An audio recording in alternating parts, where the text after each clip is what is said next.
That's Nick. And that's Joseph. And today we're here to talk about Ponyboi, the sophomore film directed by Esteban Arango, which premiered in competition in the U.S. dramatic competition at the 2024 Sundance Film Festival on January 20th, 2024. Do you know Esteban's first film? Blast Beat from 2020, which was also at Sundance, and I did not see that film. What is Ponyboi about? Unfolding over the course of Valentine's Day in New Jersey, a young intersex sex worker must run from the mob after a drug deal goes sideways, forcing him to confront his past. What's your pull quote? A semi-tragedy where drastic situations provide a fortuitous path to personal growth. Ponyboi's prowess depends on the compelling presence and performance of its writer and lead star, River Gallo. Mine. Ponyboi loses steam by the third act, but it's a fun ride until then. So the description for this movie was like this bombastic, over the top. I think they used the word campy. Yes, the description of it oversells it. A bit. I did enjoy it, mainly off the strength of the lead, who's also the writer. And it's also based on a previous short film from 2019. What's the name of the actor playing the lead? River Gallo. And that's the writer. Okay, so River Gallo plays a character named Ponyboi, and Ponyboi is a sex worker. Their pronouns aren't explained, and we can talk about it more because I think it's interesting how it's handled in the film. But they are a sex worker. They work for a guy named Vinny, and Vinny runs a laundromat. That's a front. That's a front for prostitution and drug dealing, of which Ponyboi participates in both. Vinny is also in a relationship with a woman named Angel. Vinny's played by... Dylan O'Brien. Who you recognize from something. Oh, you do too. You liked Love and Monsters, I believe. Oh, yeah. Oh, that's him? Yeah. Oh, wow. He's in the Maze Runner films as well. You also recognized Angel. I was like, it was bothering me. Victoria Pedretti. I'm like, this face is familiar. She's in Ava DuVernay's Origin. Yes. As a Jewish woman that's, caught up by the Nazis. Yes. So Vinny is in a relationship with Angel. Angel's pregnant. Angel and Ponyboi also happen to be best friends. So the movie takes place over the course of a day, Valentine's Day, and we see that Ponyboi's preparing for one of their regulars to come, named Lucky. Lucky shows up. We also see that Vinny has developed this new crystal meth that I think he's cutting with something to make it cheaper, but maybe is not the best quality, if you can say that about meth. I don't know. Isn't it already cheap? Yeah. One of the characters says it smells like pine sol, so I guess that's bad. But this customer, Lucky, who's there for sex acts, he takes one too many hits of that new crystal meth and dies. When we see Lucky in that, we learn that's his name, I'm like, oh, Not gonna be I know lucky. he's going to be unlucky. But yeah, he dies apparently from a heart attack while Ponyboi is riding him. And Ponyboi freaks out, breaks into Vinny's safe, takes some money. Lucky, who's affiliated with the mob, his brother is a mobster, has like a suitcase filled with money. So Ponyboi takes that money and goes on the run. And the first place Ponyboi stops is Angel's house and asks Angel, "Can I borrow your car?" And Angel's like, "Well, sure, but let me ask Vinny." No, don't ask Vinny. So that's when Angel realizes something's not right. And then Ponyboy's like, "Well, this is ridiculous. And just so you know, Vinny's cheating on you." I'm a little vague on what Angel knows Vinny does. We can get to it, but Ponyboi says to Angel, "He's cheating on you." Angel says, "Are you having sex with him?" Ponyboi says no, but the audience, we see them have sex, so we know that's not true. So Ponyboi leaves and is upset, ends up doing meth and passes out. But earlier in the film, we saw a very handsome cowboy walk into the laundromat named Bruce, played by Murray Bartlett from Looking and White Lotus. That's right. Many other things. So thankfully Bruce was around because Bruce finds Ponyboi passed out, takes Ponyboi to a diner, and Ponyboi says, "Can you take me with you?" On your road trip to Las Vegas. And Bruce says, "Yeah, but I need to make a stop. Ponyboi needs to get some hormones." And Ponyboy presents, we can talk about it more, but Ponyboy presents more feminine, but takes testosterone, which we can also explain. But that's not effective, so they end up going to another place to get some. They do. But then as they're heading to Vegas, which seems like everything's going to be smooth sailing because Ponyboy has a backpack full of money, all the hormones they need, and a man to drive them, Ponyboy gets a call from Angel. And at this point, Vinny has beat up Angel and is calling from Angel's phone saying, if you don't bring your ass back here and give me that money, I'm going to kill both of you. So Bruce takes Ponyboy back. There's a showdown.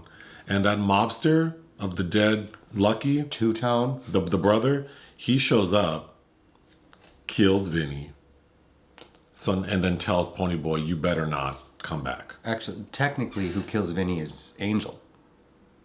Oh, sure. Mm-hmm. Yeah. Well, the mobster, his henchman, and now Angel, because Angel basically told on Vinny to the mobster. Anyway, Vinny ends up dying, and Angel and Ponyboy are free, but the mobster tells Ponyboy, don't show your ass in this town again. So Angel takes Ponyboy to the bus stop, and Ponyboy is going to make their way down south. Except in the beginning of the film, Ponyboy gets a call from their mother saying, your dad's dying. You might want to come say goodbye. And at first, Ponyboy's like, no, I'm not going to give him the satisfaction of thinking I forgive him. But then in the end, they do go, and the dad's already died. So I guess in the course of that day, had died and been removed from the house. But the mother says, you know, your dad always loved you. The dad leaves Ponyboy a note saying that, and also bequeathing his classic Chevy pickup truck to Ponyboy. And the final scene is Ponyboy driving away in this truck with no proper registration, I guess. But that's the end. It just doesn't skip a beat. Bye, Mom. Yeah. So, I mean, there is a lot going on. My overwhelming feeling is that, you know, there aren't a lot of movies with central characters who identify as intersex. So I think this feels kind of first wavy in that way. And like a lot of movies in that same scenario, they're trying to cram a lot in. It's almost like you can tell the writer feels responsible to address a lot of things. And I think it makes the film seem cumbersome. Sometimes, yes. And maybe there was an easier way to do some of that. But yeah, I feel like we're being led by the hand sometimes. Which, I mean, they have to... It's this particular character's journey, so they have to explain that to us somehow. Yes. I'm just going to go through my notes. I was surprised when Ponyboy and Vinny, when we find out that they're sexual. Were you? No. I was, because we see that Ponyboy and Angel are such good friends. And, like, I just didn't picture Vinny... Like, I didn't think he was going to be, like, a decent guy. But then once you learn, like, yeah, he has a prostitution ring with mainly trans women, it would seem. Like, you can't expect any boundaries to be Sure. in place with a person like that, in my experience. But they're having sex, and after they're done, in, like, post-coital glow, Vinny decides he wants to rap. And he has, like, a track he's rapping to, and his rapping is garbage. It's pretty bad, yes. So, But I've never seen Dylan O'Brien like that before, so that's kind of entertaining. it was entertaining. So it's also this scene where we start to learn about how Ponyboy identifies, because Ponyboy's beautiful, and the face is definitely giving Womana, but we see that Vinny wants Ponyboy to start taking estrogen. So that's when we realize, oh, the hormones Ponyboy takes are testosterone. And ultimately, we learn the reason why is because Ponyboy was born without testicles, and their parents took them to the doctor, and the doctor said, oh, we can make you normal by giving you prosthetic testicles, and then you just take hormones, testosterone. So Ponyboy has always felt like he has to do that. That was what he was supposed to do, because he was conditioned. And his pronouns are mainly he within the film. I think that's also due to the time period, though, because they/them was not... The film is set in the early noughts, so yes, that terminology was not present. Yeah, it was a complete binary world, yeah. So most characters refer to Ponyboy as he, except for the people having sex with Ponyboy, who refer to him as she. But yeah, I thought that was interesting, and probably what I thought was the most interesting part of the story was Ponyboy's hormone journey, because Indya Moore... How they see themselves. Yeah. Yes, and so then Indya Moore is in the film, playing a trans woman who owns like a drag bar, maybe. Named Charlie. And everyone knows that she's kind of like the person to go to get like, you know, hormones without a prescription. What you need. Well, and the other hustle we see is more toxic. It's pharmacy. Yeah. Which we can get to. But I thought that exchange of Indya Moore sort of confronting Ponyboi, because Indya Moore's character has a history with Vinny and she's sort of shaming Ponyboi for doing it. And I thought Ponyboy's response was really powerful. And then Ponyboi explaining why they take testosterone instead of estrogen, and combined with Vinny telling Ponyboi in the beginning, you would look so pretty and like I'll pay for you to get breasts. And we can see Ponyboi recoil, like they don't want that. So I actually thought that's a really good scene. And I like Indya Moore, who is, I guess if there's a camp quality to the film, might be kind of her, but in a way that I enjoy and appreciate. But also I don't quite buy her switching up so quickly on how she feels about Ponyboi. Sure. And then she just has like boxes of testosterone. Let's talk about that, because when Indya Moore says, what do you want? Well, testosterone. Here's some money. How much can I get for this? And literally her character opens a drawer and has like a handful of testosterone and just puts on the table, and then actually grabs another one that she found loose somewhere and throws it on the table. Well, that's estrogen. Oh, you're right.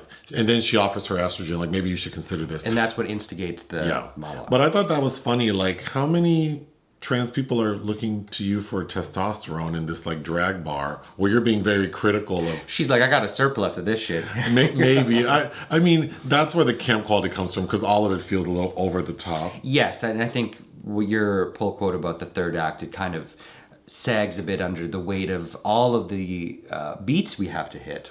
Well, especially the film could have ended when Ponyboi got on the bus, but then we knew it couldn't because we get so many flashbacks to Ponyboi, like with the doctor on the surgery table. It's made to seem like Ponyboi does have prosthetic testicles, and then so much mention of his dad. So then I knew we have to address that. But then, that felt like an extra 10 minutes I didn't need. I don't think we needed Ponyboi's parents at all. No, I don't think we need to explain where they got their nickname. And then I thought that, because I'm like, it's so obvious that it's based on Ponyboi liked My Little Pony, and the dad would give him My Little Pony dolls, and that's where the name came from. But then we learned that's not actually true. Before the whole My Little Pony thing, Ponyboi's dad was a cowboy of some sort. It liked horses. And Ponyboi as a kid wanted to be just like their dad. And that's where the name came from. That all felt cumbersome to me as well, and kind of unnecessary. Sure. I mean, the title of the film alone made me think of C. Thomas Howell in the film The Outsiders, Ponyboi Curtis. Oh, sure. If you remember that. So when the John dies, Lucky, initially Ponyboi does call Vinny, but then gets scared and then just runs off. So then Ponyboi's friends, who also work for Vinny, these two other prostitutes, show up and they discover the dead body. They panic, call Vinny. Vinny's at dinner with Angel. They immediately rush to... We're getting lobster. I kind of thought that was a cute scene. Yeah. Because Vinny's cute until he's not. Yeah. Mm-hmm. Because So Vinny and Angel, his girls, show up. His pregnant girls show up to the laundromat, discover this overweight dead man. And the two sex workers are like, this is not in our job description. We do not get paid enough for this. They leave. And Vinny makes his pregnant girl drag off that big ass, heavy ass, dead ass man because he panics when the brother, the mob guy, shows up and basically says, I'll kill you if you don't get me my money and my brother. So that's where I actually thought there was a lot of suspense and tension in the first two acts. Yeah. Which is why the third act really feels like deflated. Sure. It turns out Lucky actually ended up being lucky for Ponyboi because it's that instance that jars them out of this life. Yes. So you already alluded to this. The first stop Ponyboi makes to try to get hormones is at a pharmacy. And there's this doctor there at the pharmacy. I'm not sure if it's like a medical doctor or a doctor of pharmacy, but apparently the girls know to go to this doctor to get their hormones. But that doctor's not working that day. It's another pharmacist, this guy. And Ponyboi tries to flirt with him and hands him a stack of money. And at first we're like, oh no, he might call the police because she's trying to bribe this person. But then basically the guy says, well, if you perform a sex act on me, I'll give you what you need. So Ponyboi lets him do what he wants to do. And then the pharmacist hands Ponyboi a bunch of estrogen. And that's when they explain, I don't want that. And the pharmacist is like, oh, we're out of testosterone. But then Vinny shows up, they get into a fight. I thought there was a lot of suspense in that scene because Ponyboy is able to get away by locking Vinny in the pharmacy. But then that's when Ponyboi does the math and passes out, and Bruce finds Ponyboi. And Murray Bartlett, who's not unlike somebody like a Suzanne Summers in American Graffiti. It's this beautiful stranger. Yeah, I mean, it does feel kind of angelic, and I definitely like the vibe of the movie. So I think the cinematography lends itself to sort of this ridiculous nature. I did like the moment where they sing Bruce Springsteen's I'm on Fire. In the laundromat. Mm-hmm. This also belongs to a subgenre of queer laundromat-themed movies like My Beautiful Laundrette. Yes.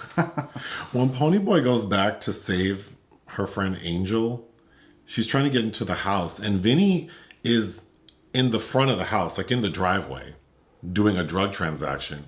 And Ponyboi uses the gun they have to shoot the door open. And I thought, does she not think no one's going to hear that? Because immediately Vinny comes back and stops her. And then that's when the final showdown happens. I think that once that scene happened, that's when the movie kind of got a little nonsensical to me. Sure. But overall, I really, I did enjoy this film, and I did think that what's the lead's name again? River Gallo. Did a fine job. I agree. I also liked how it looked. It was shot by Ed Wu, who you've seen his work before in that odd Jim Gaffigan movie, Linoleum. Oh, yes. But yeah, I quite liked how it looked. What would you give Ponyboi? 2.5. I would give it 2.5 out of 5. I think it's fine. Anything else? No. Join us on Patreon and listen to our podcast. Bye.